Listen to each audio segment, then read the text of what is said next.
طب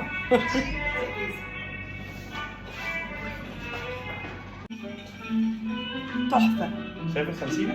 الحتة بتاعت القهوة دي تحفة. قاعد خليج ولا ايه؟ لا والله لا. بيقلب كمان ان شاء الله. ده جايبين وخبط المعلقه. خلاص يجيب السيجاره من على ودني. بس ايه الحلقة اللي هو لابسها؟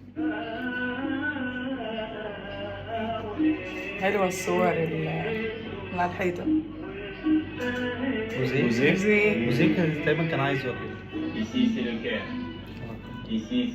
دكتور مينا، ايه رأيك في الفيديو بتاع المهاجم بتاعنا؟ لا شغل فاخر. الاهلي دايما بيقدم حاجة محتوى فاخر من الاخر، والواد ده هيكسر الدنيا. ايه اكتر حتة عجبتك في الفيديو بتاع موديست؟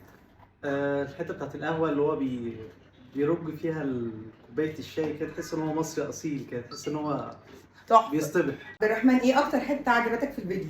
انا شايف ان الصور اللي ظهرت في الفيديو كانت بتبان يعني تاريخ الاهلي، وانه جاي لنادي عريق زي النادي الاهلي واكبر نادي في افريقيا. ودي ايه اكتر حاجة عجبتك في الفيديو؟